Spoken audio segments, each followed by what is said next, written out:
Hello and welcome to another episode of the Black Dog Sports Podcast. I am your host, Arthur Hosey Jr., of the class of 2003, and we have three topics for you all. We know that we ain't been on here in a long time, but school year. That's all y'all need to know, okay? So the first topic is going to be about camp starting. The second topic is going to be about the schedule release and how we got ripped off because we ended up with Georgia and then we started the first game against LSU in Death Valley. But it probably won't be no fans, so that works in our favor.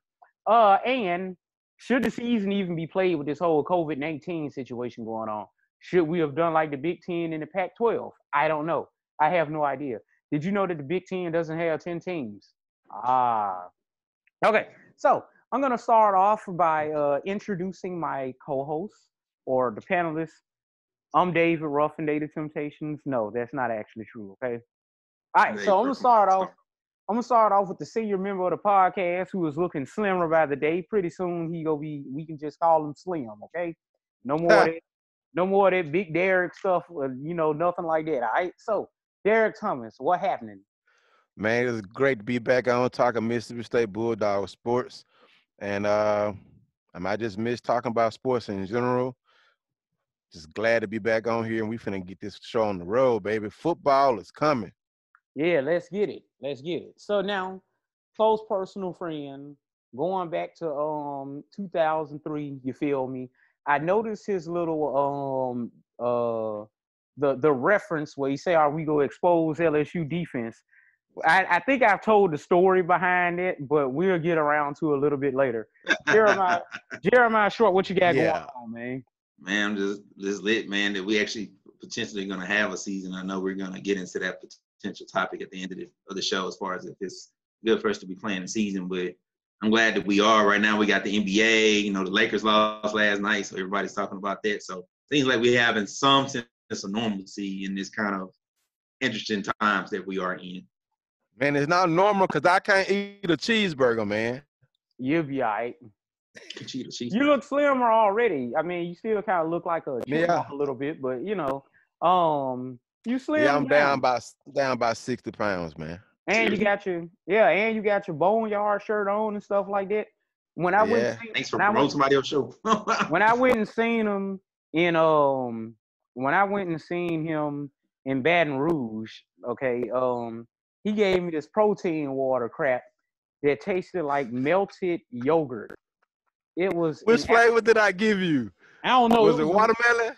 I think so because my lady friend who just recently unblocked me on Facebook, she said that it actually tasted pretty good.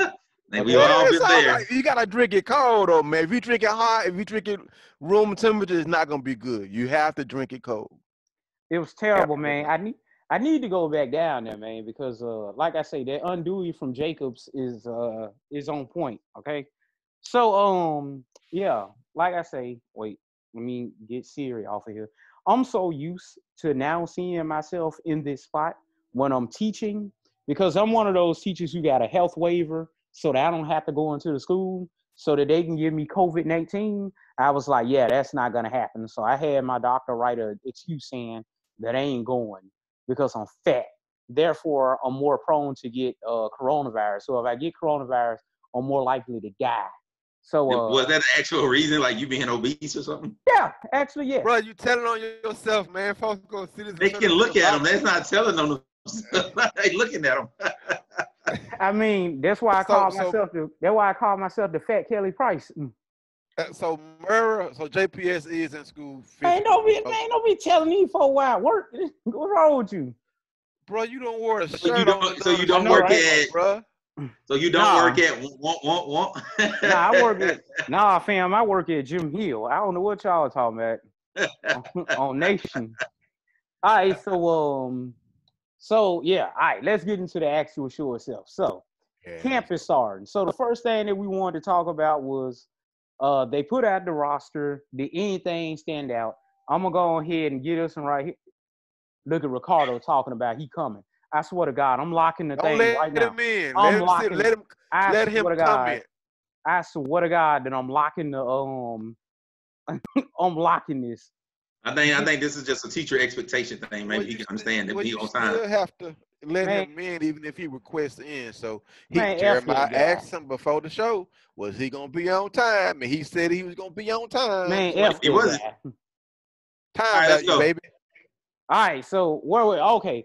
Jeremiah, roster release, anything stand out to you? Because I ain't gonna lie to you, I ain't even looked at the roster.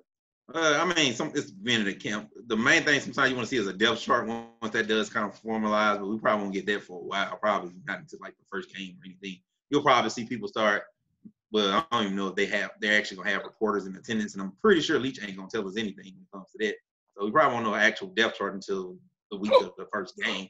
But what did stick out to me, and assuming the weights are correct, they normally are, I guess, is this isn't a high school roster. I was 6'1", 190 in high school, and I know that was. So Charles Cross was 6'5" and 290. I like that. Yeah, Seems he like he gained put on some weight. good weight. That stuck out to me that he was 6'5", 290. And this is the guy we expected to at least carry our offensive line, at least for the next at least the next 2 years. I mean, he's an elite offensive line prospect. So we know he'll at least carry our offensive line for the next 2, maybe 3 years. So I think that's very encouraging that a guy like that is, 290 isn't heavy, but with his quickness and what the coaches are saying is functional strength, that's a good sign that he's already at 290 as a freshman. So by the time he's a sophomore, he'll probably be about 300. So that's very encouraging. Good. Same thing to you, Derek. How do you feel about the roster? Anything stick out to you? Well, I'm one of those fan nuts that was checking every week to see when the roster gonna get put out, so I could see who was added, what walk-ons we had, what other JUCO transfers we added to the roster. That's just what I do every year because it's you want to see who you got on your squad that could potentially help you, not just your known players, but young men who have played football and wanted to play for Mississippi State since they were kids. And it was just good to finally have this roster out so we can see how many quarterbacks we got. You know what I'm saying? Because we got a lot of quarterbacks, a lot of wide receivers, a lot of safeties. Since we are switching to this 3-3-5 defense, I'm just glad to have the roster out. I'm excited. All right, yeah, yeah. All right, so, uh, is there anything roster wise or whatnot that y'all trying to see? What do y'all want to see? All right, so I'm gonna start with Derek with this one. Since Jeremiah saw the other one, we gonna be democratic. Well, of course, I want to see how we're gonna the wide receiver rotation because when we switch into this offense, we're gonna need some wide receivers to step up because we have not had wide receivers step up in a while. So I want to see that. I also want to see the depth behind Kylan Hill. But first and foremost, the offensive line. Jeremiah brought up Charles Cross. You need to have at least 10 deep offensive line and to make it through an ACC season and have your offense running like it should run. But of course, we didn't have spring practice, so now we ready to get the ball rolling. I want to see how the offensive line is going to shape up because we're going from a power attack to a straight passing attack. I want to just see how those offensive linemen can pass protect and protect KJ Costello. All right, so Jeremiah, same thing with you. What is it that you're looking for out of this roster, out of this team? I keep having to resist the urge to say rooster. Well, one thing I kind of want to see is kind of like if Jaquavius Marks is the real deal. You're hearing through off-season workouts and things that they're saying this guy came in early and he may even be the number 2 back. I know Collins are 1, so he's gonna get a majority of the reps. But just looking at even some of the videos one of the videos that Matt Wyatt put out, Leach likes using 2 running backs or has used 2 running backs. So I would like to see how he's incorporated others in the passing game. They're talking about him being a returner. So I'm intrigued to see what he does. Of course, we have Lee Witherspoon, and what's the other guy? Dylan Johnson seems like he'll probably be a likely red shirt. But I'm interested to see what he does and how many reps he does get once we get to the real game. And really, that development of receiver position, just the Matt Wyatt interview was very enlightening. But he was saying our receivers might be better than advertised. Of course, a guy like Javonte Payton is a kid I'm really seeing he's gonna be wearing number 0. I want to see what he does. He's one of the guys I think is going to be a breakout player, especially in this scheme. With those crossing routes and some of those things, mesh point plays that Leach does, I would really like to see what he does. I mean, still, remains to be seen what all the receivers will do. But in a system like this, guys are just bound to flourish. You have Tyrell Shavers. You have Osiris. I can see him having a big year. I think he fits the scheme well as that big receiver. We incorporate our tight ends that we have, like a Dante Jones. He seems to be a good fit for what Leach wants to do. I'm intrigued to see what happens with that. Then at the same time, just the development of that D-line position. Last year, they were kind of a sore spot. Didn't really do much, very young, unproven. So this year, I want to see what the Nathan Pickering having another year to kind of develop. He kind of start showing some flashes toward the end of last season. I'm intrigued to see what he does, this season. Is he that linchpin? And Marquis Spencer, will he take that leap? He hasn't done that. I want to see him take that leap. And then at the same time, you have Kobe Jones, some steady guys. A guy like Jack Harris, it seems like there's a little bit of talk about him. So you want to see what that guy does at the D-line position. So those are the main things, those three positions. And then everything else is, I guess, position battles, and we'll just see when the season comes. Before we move to the next phase, I want to ask this question with you, Jeremiah, because you named all the running backs except for one, the forgotten guy, the guy who couldn't get on the field last year, and that's the guy's name is Kareem Walker. Do you think he's going to factor any into the running back rotation? He's still on the team. Yeah, he's still there. I wouldn't say his name last year because we didn't do what he had to do. But this is his last year of eligibility. He's not going to start, but we got them young pups. I mean, he's a former I don't know if it's really where it's kind of one of those things. You bring a guy in on scholarship and you can't just kick him off teams. I mean, it's kind of I don't know. I don't know why it's like really. Wait, why did he not play last year? Because he trash or what? No, it was an academic situation. Academic, yeah. Former five-star recruit out of Michigan. So you know what I'm saying? Didn't played a little bit his true freshman season. Went to JUCO, didn't light it up in JUCO. Moorhead brought him in, and he just couldn't get on the field to help out last year. Now he's in his last year of eligibility. I want to see what he can do. I mean, we know what we have in Colin Hill. But if Kareem Walker can regain his – yeah, we know what we got. But if Kareem Walker can regain his former five-star form, he could potentially – I don't know if it's really a talking point, to be honest with you, because it's kind of a situation. It's kind of a okay, so no cap. Let me tell y'all two things that I'm thinking about, all right? Number one, is Colin Hill going to be good for more than being on SportsCenter for jumping over some guy in the game against – I forgot we playing an all-SEC schedule. So there's no University of Louisiana Lafayette for him to jump over some. Brent Vandy. Yeah, okay, yeah, the Vandy game. But by that point, we go beating already acting like we got hit by a freight train from the season that we got. He always gets shut out in SEC games. He go start making cryptic tweets after the LSU game when he get done running. Oh, this system don't fit my talents. Yeah.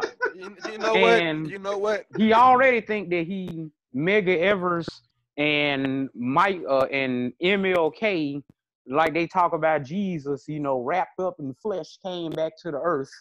I mean, whatever. I just y'all know I'm a Colin Hill fan. I want to know can he talk bad about Colin Hill. I want to know can he do something against teams that ain't Kentucky?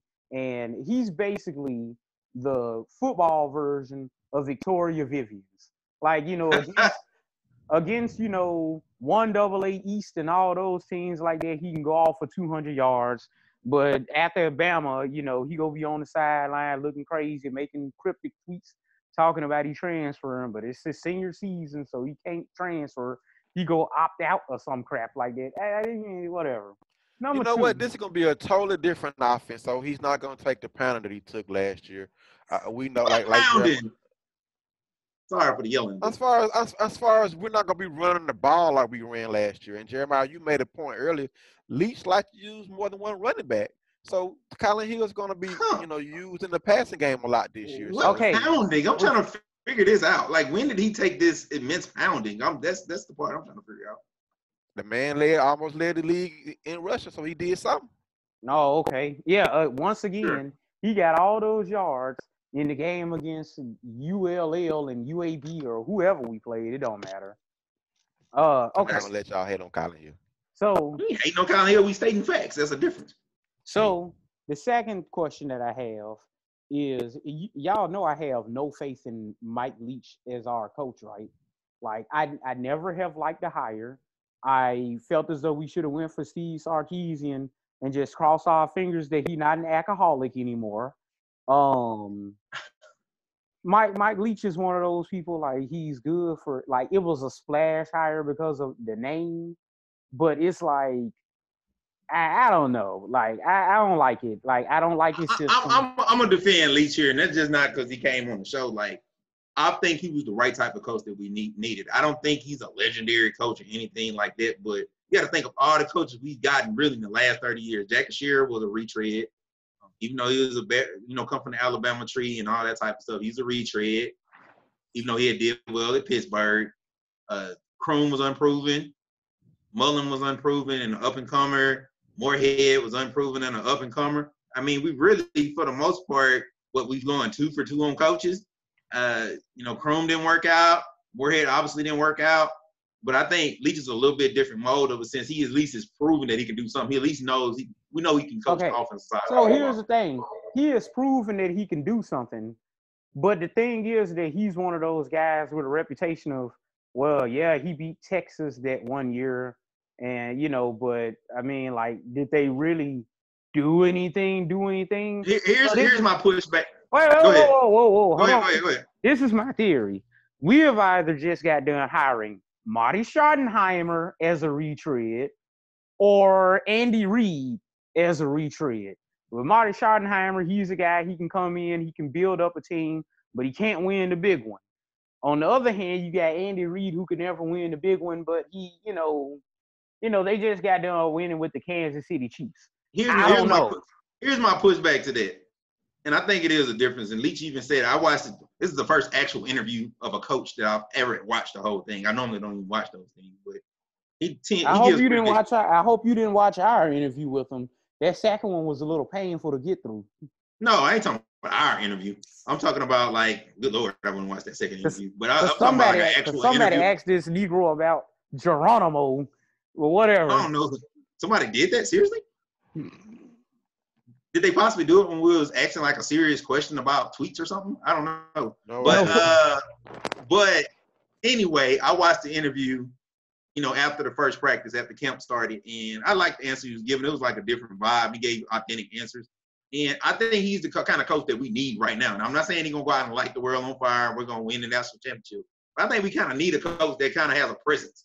I ain't saying like he got Nick Saban presence. Don't get it twisted. But I think we kind of need that. Mullen was kind of, like I said, an unproven.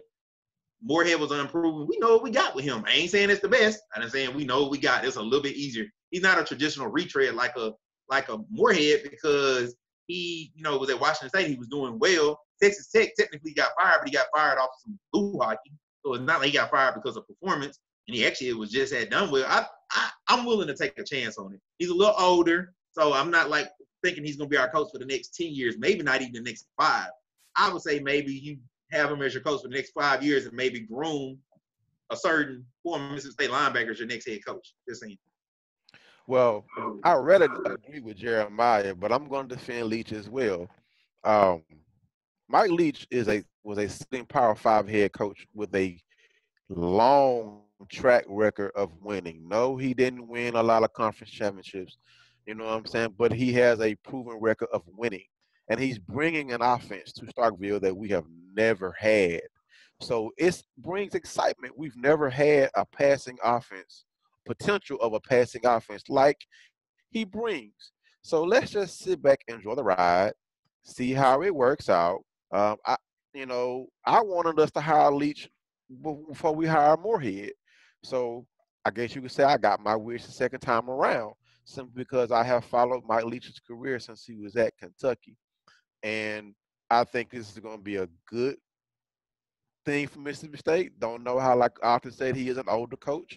He may keep him 5 years. He may not stay 10 years. He may be ready to retire in 5 years. We don't know. I guess we'll see when we get to that point, I guess. But I think the offense that he's going to bring to Starkville is enough for us to be excited for this hire. We already know about the tweet people being upset with that. The things he did in the past at Texas Tech and Washington State. We've never had a head coach like him before. So I think it's going to be. I mean, with every head coach, you get good and bad. I think we're going to have more good than bad with Coach Leach. Just got to wait and see. Can't predict the future. If I could predict the future, I have the 6 winning Powerball numbers in my hand. I'd be gone. Okay, I just wanted to point out randomly that O'Charlie's food is nasty. That's based on nothing. All right. Even worse than Golden Corrals in Jackson. Man, fudge you for even suggesting that we go there. Wait a second. Okay, this is an aside. Jeremiah Ricardo talking about he locked up. Of course, numbnuts. All right, let's get back on track, bro. Where we at? Wait, no. Jeremiah came right when this coronavirus stuff started, and we sitting around and stuff like that. We're like, yeah, man, let's go eat. I like, yeah, man, let's go to what the name of the place is, the Green Ghost Tacos. He's like, no, man, blah blah blah blah. He's like, man, y'all got a Golden Corral around here. We're like, Golden Corral. I call my boy Fred up. Y'all hear us talk about Fred all the time. We need to get him on the show one day. But I like Fred, you want to go eat with us or whatever. He's like, what Jeremiah say you want to go? I like, you say you want to go to Golden Corral. He's like, Golden Corral. I like, we get there. It's like $18 a person. The food is nasty. And the food is nasty. And then, like, I got off the phone. I got done with them. I talked to my ex-girlfriend. I like, man, this dude Ty, he want to go to Golden Corral. She like, Golden Corral? Like, I didn't know it was that bad. I'm sorry. I'll take the L on that one. That was my fault. All right, so Ricardo say, can I get in a word white? What y'all think? Man, that's your call, bro. He late. Man, that man ain't gonna contribute nothing, man. He can get in these. I mean, he said he was gonna be on time, and he wasn't on time. Yeah, it's a no for me. We gotta kick him out the group like you think you can do this to me? Okay, all right, all right. So let's go on to the next topic for realsies. All right, something about position battles. My thing is that I really believe that me and Derek could go out there as receivers for Mississippi State. And I don't know about all that. Man, them folk made a highlight video of the 2 catches that our receivers actually made clean last year. Like, come on, man. All right. Bro, I done lost weight, but I ain't ready to run no routes, bro. I follow with my feet, bro. Real talk. Matter of fact, let's go to resident former wide receiver Jeremiah Short. So, what are position battles that you looking at? I ain't never said that before. I don't put no Ricardo stuff. I think the only one I kind of earmarked is probably really the number 2 QB. I mean, I think it's established that KJ is probably going to be our one unless something crazy happens. But I'm being very curious. I think Maiden isn't practicing right now. I didn't practice yesterday. I don't know what was up with that. He didn't rep. So I don't know if it's a punishment or what's going on with that. I personally think, in my opinion, I think he's our 2. But it seems like Leach isn't. We don't know who the 2 is going to be. So I'm intrigued by that because if KJ goes down, that guy's our starter. So I'm keeping an eye on Will Rogers, to be honest with you. I'm not saying he's ahead of Schrader, but you know my personal feelings on Schrader as a quarterback. Will Rogers, he looks good, and I know when we had Nelson Adams on the show, he said he might have it. So I don't know. I'm intrigued to see who's going to be our number 2 come opening day. Is it going to be Will Rogers? Is it going to be Schrader? Is it going to be Maiden? I don't think that's been decided yet. Hey, shout out to that boy Nelson Adams. He got that job at Jacksonville State, and also to Viz Calhoun. I think he on the staff at Brandon High School. I'm not sure if he replaced Nelson or not, but whatever. It doesn't matter. We, Bulldog connection. It is what it is. You figure deal me. All right, so Derek, what's some position battles that you looking at? Well, the first position battle is going to be on defense. The cornerback opposite Martin Emerson, because we know such and such was going to be moved to safety.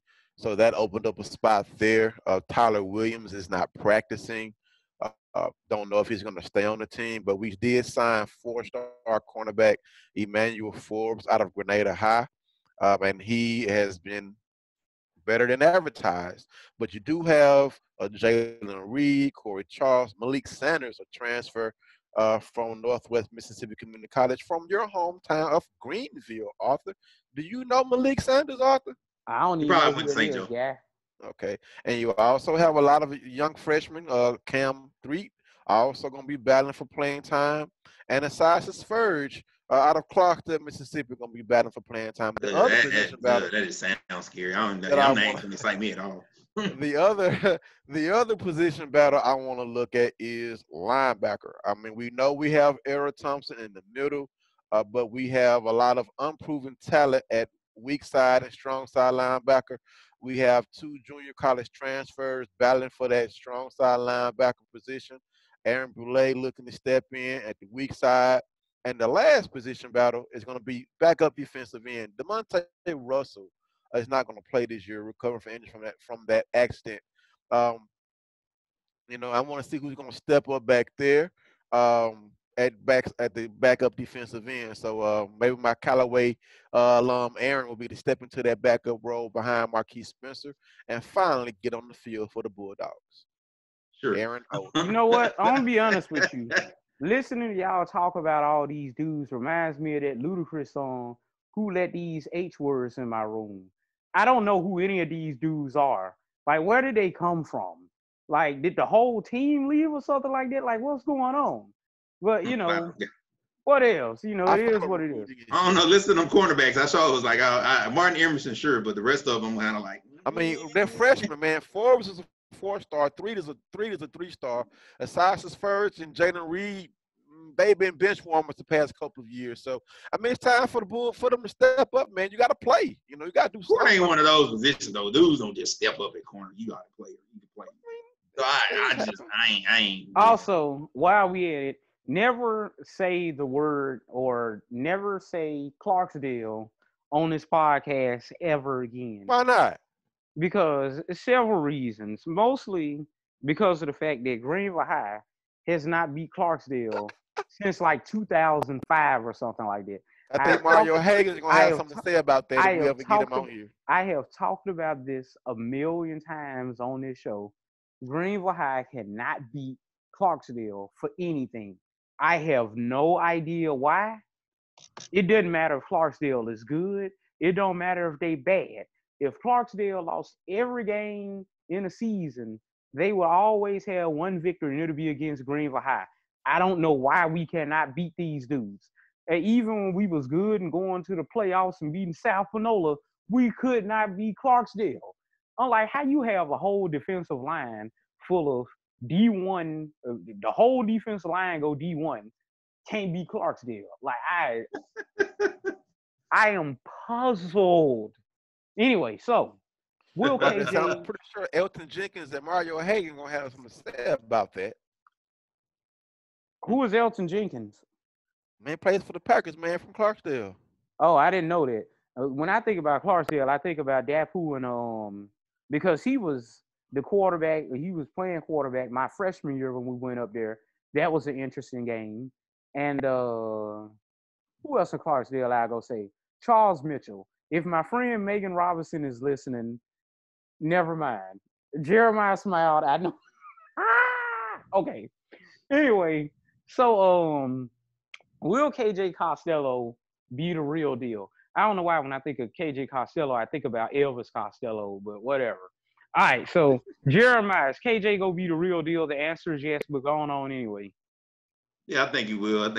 I think the question all of us have is our receivers going to be any good. So I mean, he may go. I think it might be the reverse of last year. I think, and my personal feeling, I thought that Tommy Stevens was a lot better than people gave him credit for it last year. But at the same time, I think KJ Costello, I think he will be the real deal. I think he will be a guy to go out there and light it up. I mean, we're going to be in the all SEC schedule, and I know Mike Leach even said it, that this is going to be the most. Matter of fact, I'm going to hold that coming. I do think KJ is going to put up pretty good numbers in a system where we just throw that thing around a little bit. I think really how well he does is going to be contingent on how well our receivers produce, much they produce this year. With the system we have, I think they have some advantages, and it will kind of cover up the fact that someone may be a bit deficient, or maybe they just step up with the fact of being excited to be in a new offense.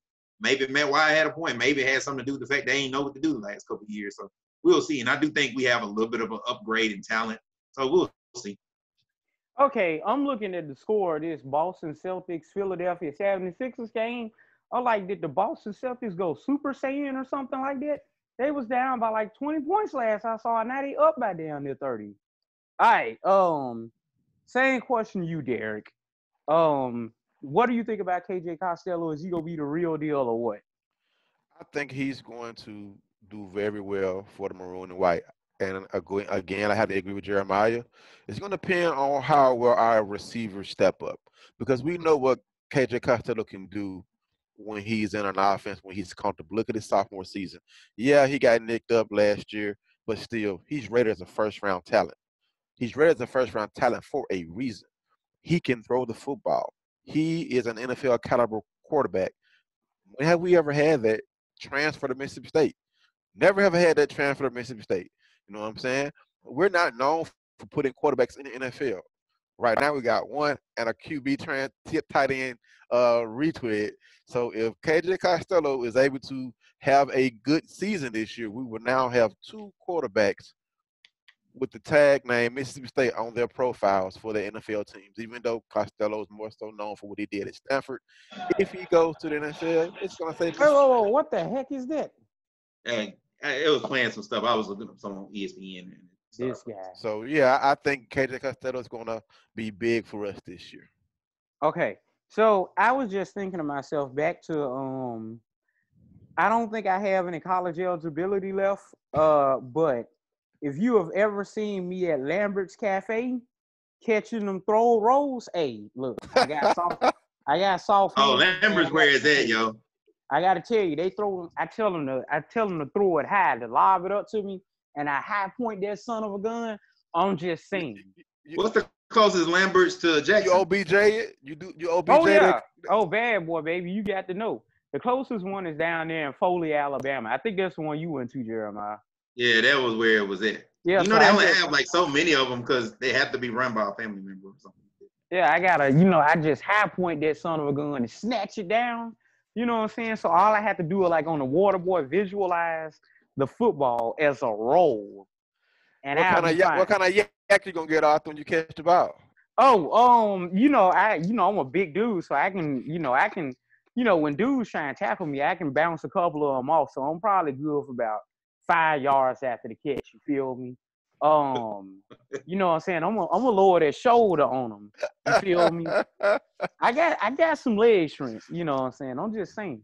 I believe that they utilized me wrong when I was on the team. You know what I'm saying? I feel as though I should have been playing running back, but they felt as though I should have been. You played football in high school, Arthur? Man, for like some weeks, yeah. Then the sales saga started. Man, yeah, no. It was the Freezer saga, dynamic saga, okay? I mean, but the team didn't win no games, dog. They tried to put me in the game against Clarksdale, and I was like, man, I ain't even come here for all of that. Like, no. And for those that are uninitiated, we're talking about Dragon Ball Z. For those that aren't nerds. I'm like, man, ease me into the game. Put me into one of the JV games against Yazoo City or somebody like that. Do not put me out here against Clarksdale. Now mind you, this is when Clarksdale was Clarksdale, okay? It ain't like Clarksdale now. I'm tired, 5-star dudes, Ole Miss and Mississippi State teams are built off of Clarksdale dudes. Like, nah, it's this dude on our team. He got hit. It sounded like a gunshot. This dude woke up out of his coma and asked where he was. And then they tied, do you want to go into the game? No. Nobody got put in no coma. I swear to God, this man was in a coma. Like the dude got hit. It sounded like a gunshot went off. We were like, "Pow!" And then everybody turned around like, and dude was like laid out like this on the field. I don't mean to laugh, but looking like on the old Madden. Yeah, man, I swear to God, the dude was laid out. The year was 1989. Okay, it was 1989. The dude named was Byron Carr. His mama ran out there on the field, and then he finally came to the sideline. He was like, man, where I'm at? We were like, you in Clarksdale, dog. He was like, what I'm doing in Clarksdale? We was like, you in a football game. You got knocked the freak out, man. Hey, since you talking about hard hits, man, my freshman year, we was playing against Clinton. Clinton had a quarterback by the name of Henry Whitehead, and our middle linebacker was named Jason Marshall. Played defensive line at Jackson State, and it was raining, thunder, and lightning that night. And when Jason ran across the field and hit Henry White, I thought he knocked that man in two. And when he hit him, it's like I swear thunder rolled, and that man was just like, and we lost the game, but man, Henry Whitehead got his butt towed up. So hardest hit I ever seen. I about to ask you, did you play against Ted DiBiase Jr.? Huh. Was he I didn't know he played football. Was he playing for Cleveland in '98? Yeah, he was a quarterback. Oh. Yeah, because Fred said he played against Ted DiBiase Jr. He might. I mean, I didn't play in the game. I was on the team, but I didn't play that game. I didn't know how many good wrestlers actually came from Mississippi. Dante Walker ran all over us. I swear. That year, my senior year. So Dante Walker, wow. Well, Fred was talking about they played against the Brandon team with what the dude named Jared Snowwood and all the rest of them dudes. So I'm pretty sure. Wells had Jared Norwood, Birch, and all them boys. Yeah, man. That was a squad. Like I say, man, we played against Clarksdale that year.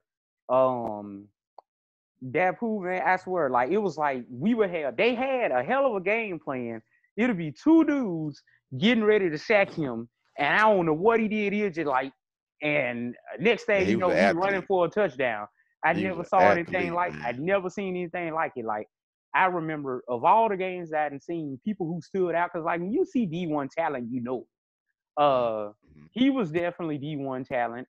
I saw Malik Deer in person, and when I seen him, I knew he was D1. And that's all a Murray Mustang that could shut me up. It was that one dude, I can't think of his name right now, but he played at Wingfield. And Thomas. Oh my God, last name Thomas. He at Memphis right now. That dude was so good. Like I'm gonna put it this way, he is the best player who I have physically seen at a high school game in my life, point blank, bar none. This dude, they gave him a bot snap. He like picked it up, dusted it off, ran around 20 yards backward. The next thing you know, he was going into the end zone. Mind you, that Forest Hill had a good team that year. It was crazy. Anyway, we got off track talking about high school football. Well, this is how podcast goes. So this is how they normally go. People normally do that. That's okay. Oh, yeah, bad boy, baby. All right, so schedule got released, all right? LSU is the first game. Are we going to expose their secondary? My answer, maybe we should get into the story of the origins of that company. Okay, all right, so we go expose their secondary. Now, when me and Jeremiah first got to Mississippi State, this was in 2003. Coming off 2 losing seasons. Right. Mind you, this is the year that LSU won a national championship, okay? Did they? They won. Did they win that championship? Oh, yeah. Yeah, they won. They beat Oklahoma in the national championship game. Justin Vincent, baby. Okay, so Jeremiah is a super duper Mississippi State homer, and he say that we go beat LSU. At the time.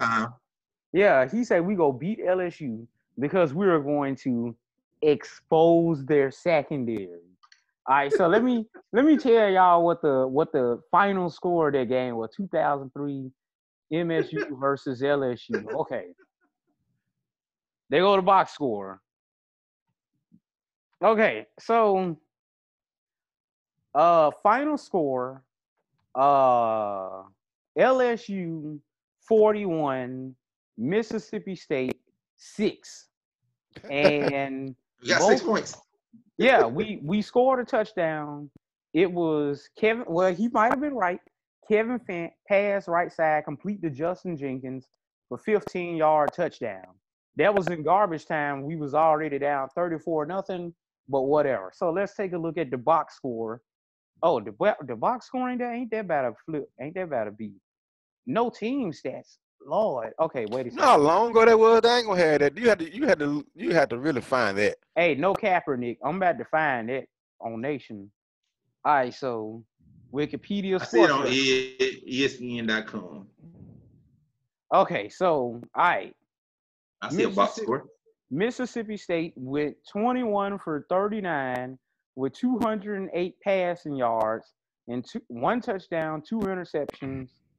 We had three fumbles, two of them was lost, and two interceptions. So yeah, no secondaries were exposed. Ray Bivens, Lord, was the no. Justin Jenkins was the leading receiver with 61 yards. McKinley Scott, whoever that is, had 40 yards, and Ray Bivens had 53. Lord, I mean Omar caught a pass, 19 yards. Just saying. So yeah, there were no secondaries were exposed in that game. So are we excited about it? I'm gonna start with our resident LSU expert, who is in Tigerland, Mr. Derek Thomas. What you think will happen? Well, we're not gonna expose Derek Stingley Jr. I mean, if this kid could have went pro this year, he'd have been a first round draft pick. So I don't think we're going to expose him. If there's going to be anybody to expose, it's going to be whoever's playing corner across from him, because LSU cornerback, senior cornerback Kerry Vincent opted out of the season. Mississippi native Cordell Flott is looking to step into the starting role. So if we're going to expose somebody, it might be him. They also have Jacoby Stevens back. He could have went pro. Todd Harris is back from injury. I mean, if we're going to expose somebody, it's going to be the other cornerback. I mean, we are going to be running 5 wide, 4 wides. So for us to succeed in this game, somebody's going to have to get exposed. LSU also has 5-star true freshman cornerback Elijah Ricks. Um, Maybe he can make some freshman mistakes. Hey, I guess we'll find out. But don't throw at Derek Stingley Jr. because nah, don't go at him. But anybody else, attack. Attack as best you can. Because LSU defense, is changing to a 4-3. They did lose a lot off of that defense. They did recruit well, but a lot of those young men are unproven. So we'll see what will happen when we play LSU. Hopefully, I can go to that game. I have requested media credentials, but of course, when we be in small market, I may just get kicked to the curb because I'm not big market, and all those guys, since it's going to be less games to cover, all the big news guys may want to come down for that game. But hopefully, have my fingers crossed that I can get into that game and cover the Bulldogs. All righty, so Jeremiah, same thing. What you think will happen in that game? Are we going Well, to expose their secondary? well, no, I don't think we're gonna expose their He went secondary. English. No, I don't think that's gonna happen. Jeez. But what I will say is that I do like that we play LSU the first game of the season. I think they're the perfect power team in the SEC to play in the first game because they lost so much. They lost many first rounders. Most of their offense got drafted. Yes, they can reload, but LSU isn't the LSU of 10 years ago where they could just reload like that. So I think they're the perfect team to play the first game of the season because it is, in a sense, not like we're throwing at a particular secondary member. Mike Leach does a variety of routes, variety of plays when he gets in the air raid. I do think it's the perfect first game. Yes, it's going to be rough for us. I'm going to get back in my regular voice. It's going to be great for us. It's going to be rough. It's not great for us, but rough for us in the first game because our players going to have to get used to it. And then it's just a mentality shift, really, for our fan base seeing us throw around the ball that much. We're going to be tempted to be like, hey, why don't you just hand the ball off to Colin? So, no, maybe we don't do that. But still, because it'll be able to shoot real team. So, but no, I think it's the perfect first team to play. As far as if you're going to play one of the big leagues or big teams, I think they're the perfect team because they losing so much. They're going to be trying to figure some things out. They have a lot of unproven guys out there. They're going to still be trying to figure stuff out the first game of the season. They haven't had tape on us. Normally by the time we'd have played, LSU would have played 3 or 4 games, possibly, maybe more, and they would have had a little more tape. But this game they won. We have a first-round quarterback. It's kind of an upset alert type of game. I ain't saying we will. I just think it's the type of game where we can start off strong. So Arthur normally does the impersonation. She does the Rock of Hulk Hogan. Man, who would you impersonate? You just made something up? I do that all the time. It's not really a particular person. Okay. I do All Art right. Geller sometimes. Sometimes I'm British. Sometimes I'm I do it all Okay. All the right. I time. like You that. just That was watch. cool. Let me tell you something, brother. It hit different. It ain't the same when you do it. Me and you ain't I got the didn't same. go to Hulk. I didn't do the Hulk Hogan I voice, mean, man. me and you ain't got the same swag. So That's true. that is what it is. My swag different from yours, homie. Exactly. You got that Midtown swag. There you go. I'm just saying, man. All right. So, what other games is we excited about? It's all of. You know what? Ain't nobody got time for that. Make it quick. Make it snappy. Jeremiah, what else you happy about?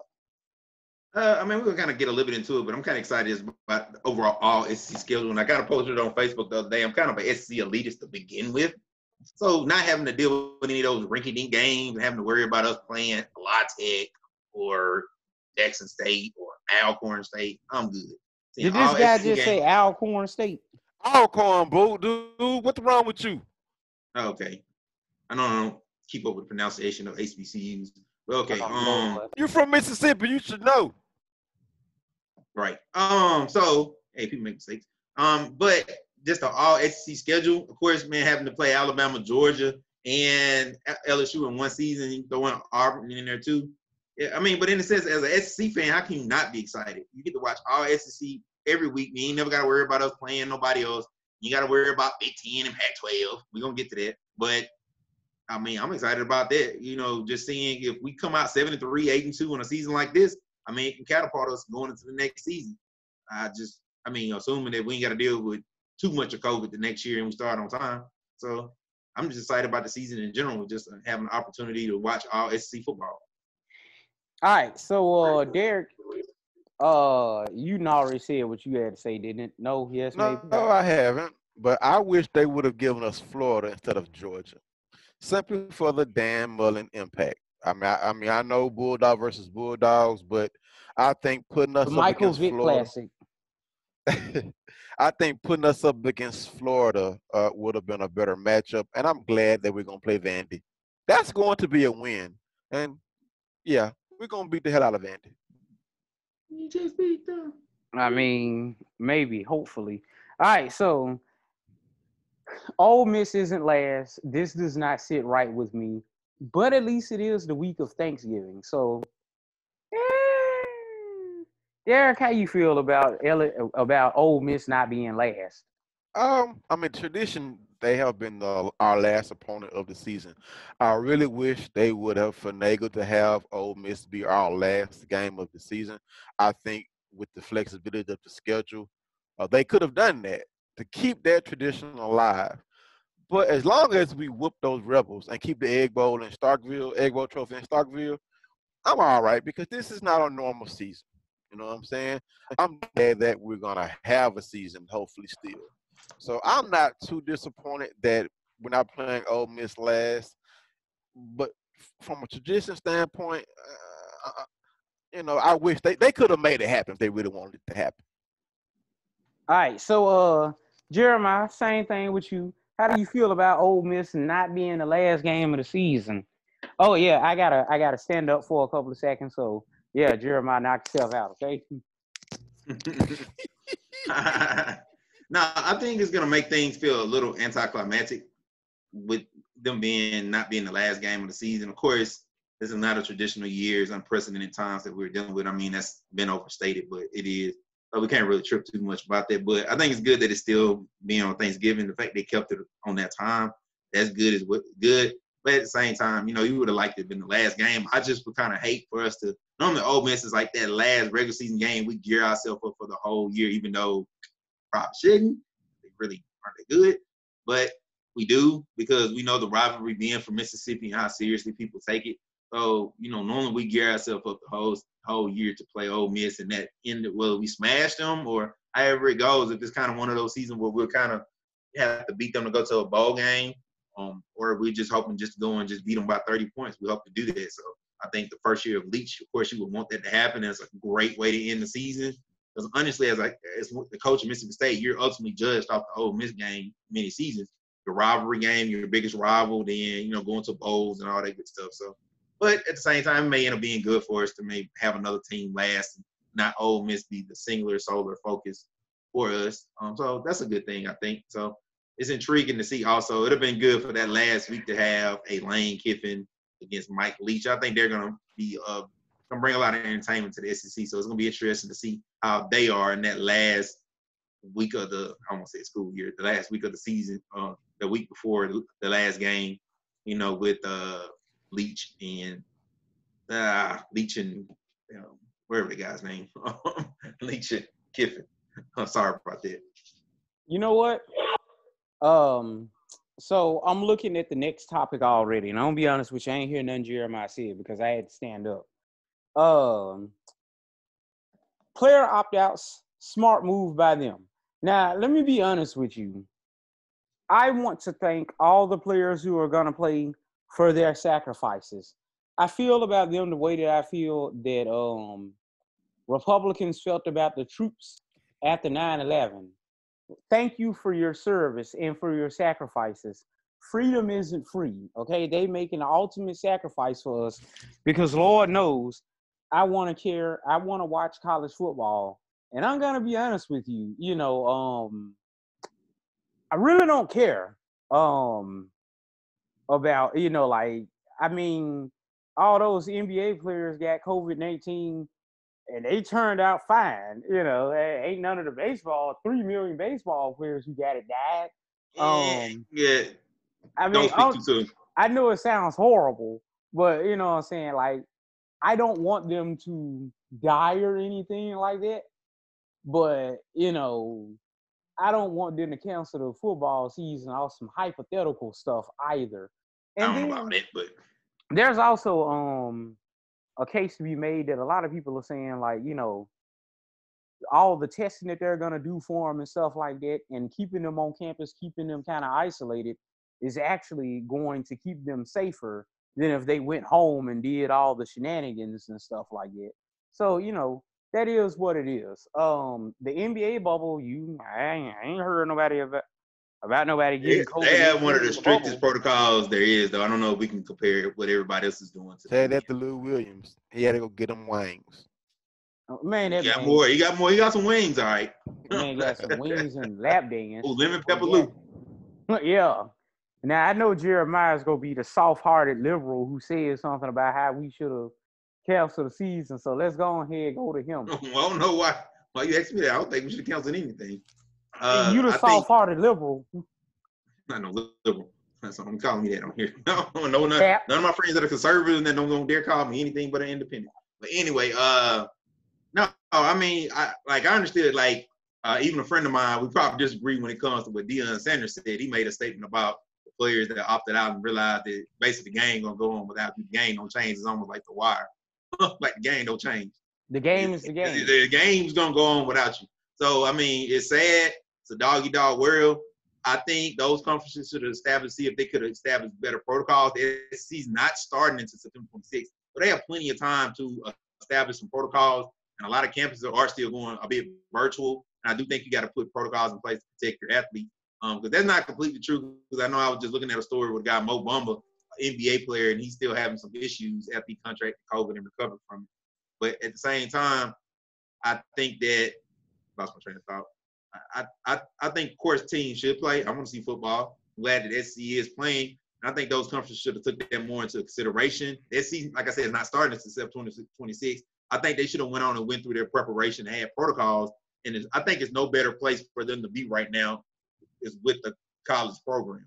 Yes, I think there is some concern about a particular heart condition or something like that. But that can happen even when you're not playing. At the end of the day, they're still going to be college students. The biggest risk to college athletes isn't playing football.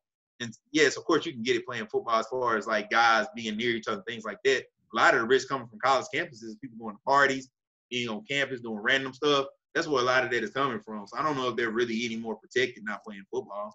So I get where people are coming from, but I'm saying if a guy gets COVID, you see they start developing certain type of symptoms, kind of like Clemson did, why don't you sit them out? So no, I don't think that they should have sat out because I do firmly believe that, the game going to go on without you. And I think a lot of those guys are going to hurt their careers. This is a year of your development. It's a year of tape. It's a year of people to monitor and see how you're growing by the year. So now you're kind of going to be starting on zero, not playing competitively. Now, we know one thing to train. It's another thing to actually go out there and get hit and do some things. So a lot of those guys gonna go a year without actual football. So it's gonna hurt a lot of guys' draft stock. A lot of problems won't try to play in the spring. I really just hate that. I know we should be thinking about COVID and all of that, but at the same time, I mean, the world still has to go on. So I don't know. I just think those conferences should have considered better protocols before they decided to cancel. I think it was a little knee-jerk and a little soon. They should have thought about it before they canceled their season. I think that is. Notice that it's the artsy liberal schools that are. No, I'm not gonna do that. All right, Derek. Same thing to you. What do you Um, think about player opt-outs?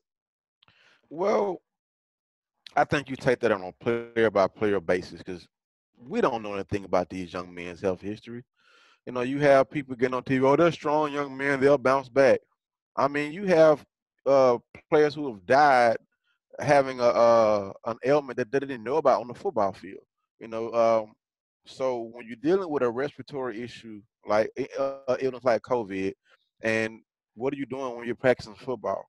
You're overexerting yourself athletically, utilizing your respiratory system.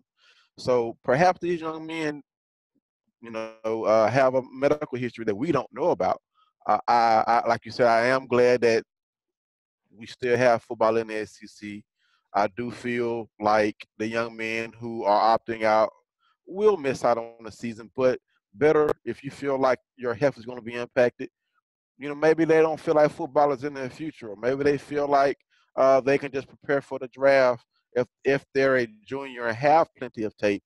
So there you have it. As far as the conferences, I do agree with Jeremiah. Man, you canceled the season way too early. You got players from the Big Ten and their parents going to go see that commissioner, and he's like, don't want to see them. So they're going up there trying to get their season back so they can play. I do think that they canceled, like I said, way too soon. Should have waited.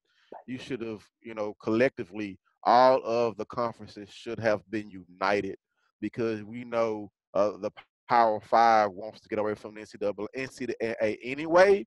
So I think they should have been united in how they handled playing football with COVID for this season. All right, bad boy, baby. So, I think that we also touched on should the SEC have done the same thing. I think we're in agreement that they shouldn't have. So let's go to the final thought. 10 years from now, how are people gonna look at this season? Derek, shoot. Man, I don't know. I mean, it depends on how our win-loss record goes. You know what I'm saying? If we win big and KJ Costello blows up, Colin Hill blows up, the defense steps up with his new 3-3-5, giving us, memories of Joe Lee Dunn's defense. I think we will be looked at as having one of the best seasons, even though it was a shortened season, even though we're not going to have every conference playing in Mississippi State history. If we don't do well, they're gonna be like, maybe we shouldn't have played at all. But uh, it just depends on how the season goes, because COVID is going to be something that's going to go down in the history books as being. I think this is the first. Well, we've had other pandemics or uh, illnesses that have impacted us, but none like COVID. So this is almost like our bubonic plague. So it's gonna be down in the history books for our grandchildren to talk about. Okay. Jeremiah, same thing. 10 years from now, how we gonna look back on this season? I Honestly, forgot Derek might have a grandchild 10 years from now. Meanwhile, I ain't skeeted no. I mean, I hadn't had any children yet. Look at Jeremiah. The look on your face is priceless, guy. sure. You need to make that the cover picture for real. Right. I'm gonna do it. Okay. But no. Honestly, I don't even know, man, because I think there's so many unknowns. We don't know if the season is going to ultimately end up getting canceled because they have a bunch of outbreaks or something. I don't know. I mean, what if we go out there and we had a bunch of players that were positive? We get a bunch of other players from another team. Oh, we don't know. I I think you can't firmly say. I think it could be one of them seasons we definitely talk about. Luckily, maybe me and you are lucky in 10 years we have sons or starters that we can talk about the season about, that year of 2020. I think that'll probably be the main thing there. We can talk about, what people did, and it's just a crazy year. But at the end of the day, I mean, we just was inconvenienced that we don't have the normal routine of sports. So right now, fall camp starts, and then the season starts September 1st. College starts first, then NFL. And of course, the NBA wouldn't even be playing right now. So, I mean, our normal routine of sports has been disrupted. I think that's going to be the main thing. But 10 years from now, I mean, those things probably going to be back to normal. They're having new advances when it comes to COVID, and I'm sure they'll have a vaccine if Project Supercharge or whatever they call it is going to have that vaccine out that I'm not going to take. No, I'm not an anti-vaxxer, so don't even come in on this. Man, I'm an anti-vaxxer. I'm just not taking it. I'm not stupid. So, So I'll just let everybody else wait, what the heck is that? What? What was that? What was An what? echo. Y'all didn't hear that sound? It was an echo. That's what happens sometimes. Technology, baby. Oh, okay. So Jeremiah, speaking of which, I heard this nasty rumor floating around that you're transracial or something like that. What's that about? Oh Lord. No, I had a interesting comment on Facebook. I told someone I had the census people visited me. I felt like it was the federal government visit, which technically it is, visiting me to get my census stuff. It didn't take that long. It was cool. But I made a joke with a girl, and I told her that I was like, "Hey, what would have happened if I had told you that I was like on the episode of Atlanta, like where the kid said that he was a 35-year-old white man. I'm a 35-year-old black male, but if I told him I was a white man, she was like, mm-hmm. Then she told me that she had something like that happen the day before, where she went to her house and it was a man. The man told her he was a female. He was a female in transition. Now she was like, Man, well, baby. yeah, she has to mark female. I was like, really? So somebody could just say they're like a white man and y'all have to mark it? I'm like, See, wow, that's what happens when you vote for the Democrats. we're not turning this into a political podcast. We already got enough Oh, hot water goodness. being the Black Dog Sports Podcast. Oh God. Okay, yeah. You know what? We should have an episode called "All Dogs Matter." Can you That'll be so please great. let that go? Let what go? I don't know what you're talking about. Wasn't that the name of a podcast or something? No, that was not the name of a podcast. Yeah, I think I Unofficial name of a recall one. podcast. That's That was the joking name that y'all. There was a black guy and a David. white guy, and One that was on a show named Black Dogs Sports Podcast, but then yeah, the name was the All Dogs Podcast. It was great. I listened to it a couple of times. It was interesting. I heard. I never listened to Yeah, it. But yeah. look at this. And now you looking like Jeremiah was looking. That's okay though, man. He is not amused at all. He is not amused at all. Okay, all right. So, I'm single or whatever. You feel me? And you know what I'm saying. Sometimes gigolos get lonely too. You feel me?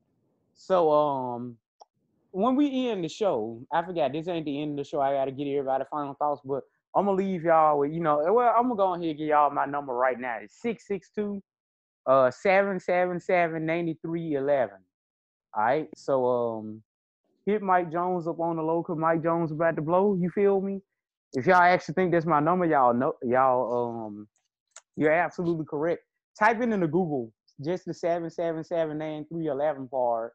And just hit me up. So, Jeremiah, final thoughts. What you got? Oh, man, it's cool to be back.